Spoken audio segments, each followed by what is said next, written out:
આવતા ને આવતો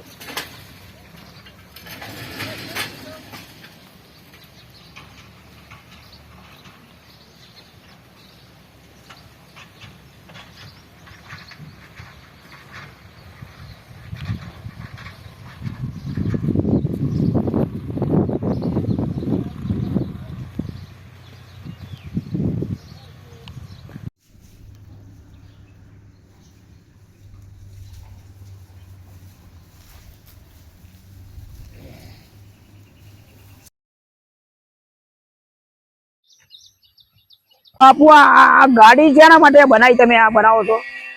આ ગાડી આપણી જોડે રાખો. આપણી એમ્બ્યુલન્સ બને છે. હા હા. આ બીમાર ગાયો રોડ ઉપર એક્સિડન્ટ વાળી હોય કે ક્યાંય પણ કાંઈ પણ ઘા લાગ્યા હોય, ઊભી ન થઈ શકતી હોય તો એને લેવા જવા માટે છે. આપણે અહીંથી જાય તો કોઈ પણ છોકરા બીમાર ગાય હોય એના માટે તકલીફ ન પડે, અડસઠ ન પડે. આ એમ્બ્યુલન્સ હોય તો રોડેથી લઈને અહીંયા આવી આવે. પણ ગાય ચોટીલાથી બગોદરા સુધી કોઈ બીજી હોસ્પિટલ છે નહીં, આમ રાજકોટ સુધી આવે છે. બરાબર. એટલે બગોદરા થી આપણે અહીંયા સુધી ગાયો આવે છે. સુરેન્દ્રનગર, બગોદરા, ચોટીલા એક્સિડન્ટ વાળી ગાયો હોય તો એના માટે એમ્બ્યુલન્સ બને છે. હા, સ્વિંગલી લંગડી બરાબર.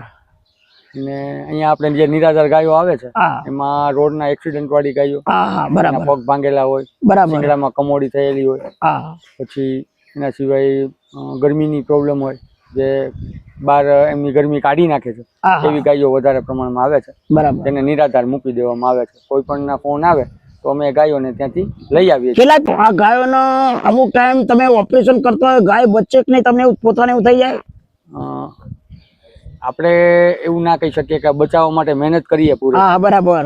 બાકી એનો જસ આપવો એ મહાદેવના હાથ. બરાબર છે. પણ એને જે પીડા છે એ પીડા આપણે દૂર કરવા માટે પૂરેપૂરા પ્રયત્નો કરીએ. ના ના ના. બધા જ લોકો અલગ અલગ રીતે દાન આપતા હોય છે. ઘણા લોકો એવું વિચારે છે કે ભાઈ અમારે ઘાસચારામાં આપવું છે તો એ લોકો ઘાસચારા પૂરતું. બરાબર.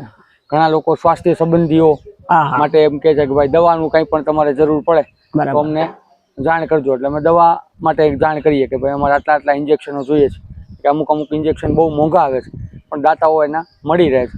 બરાબર. અમુક લોકો 5 ઇન્જેક્શન આપે છે તો અમુક લોકો 15 ઇન્જેક્શન આપે. બરાબર. આ રીતે બાપુની વાત કરીએ ને તો શરૂઆતમાં જયારે અહીંયા ગૌશાળા ચાલુ કરી ત્યારે અહીં બાજુના ગામમાં એક જગ્યાએ એસિડ વાળા ખૂટિયાઓ હતા. બાપુ એને જોયા, એક સાધુનું હૃદય છે થોડુંક દ્રવી ગયું એમ કે ભાઈ આની કોઈ સેવા કરવા વાળું નથી એટલે અમે અહીંયાથી લઈ આવ્યા. પછી દિવસે દિવસે જેટલા જણા અહીંયા આવતા ગયા એ લોકોને ખબર પડી કે ભાઈ જે કોઈ પણ બીમાર હોય છે અથવા પીડાતા હોય છે તો બાપુ સેવા કરે છે. એમ ધીમે ધીમે અમે ચાલુ કર્યું ત્યારે 3 ખૂટિયાથી ચાલુ કર્યું.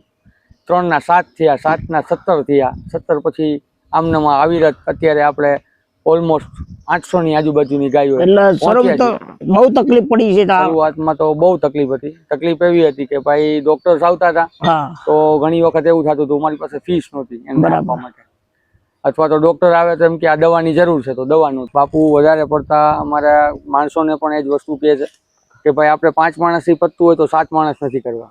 આપણે 15,000 કોકને પગાર દેશું એના કરતાં આપણે 15,000 ની ગાયોને સવલત આપીએ જેથી કરીને તડકામાં, ઠંડીમાં, વરસાદમાં ગાયો પલળે નહીં, એના સ્વાસ્થ્યને વ્યવસ્થિત રહે અને એને ટાઈમ ટુ ટાઈમ પૂરેપૂરો એને આહાર મળી રહે.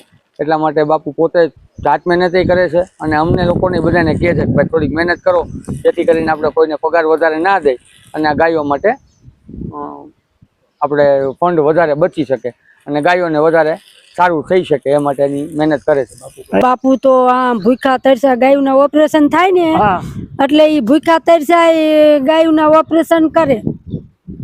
હા હા. પૂની ગાયો પ્રત્યે ભાવ થયો, ગાયો ભૂખી હોય તો ખાય ન ખાય. અને કોકની કોઈ ગાય દુખી માદી ઓપરેશન વાળી ગાય આવી જાય એ દિવસે એમના મન કેવું હોય? એનું મન આમીને શાંતિ આવે.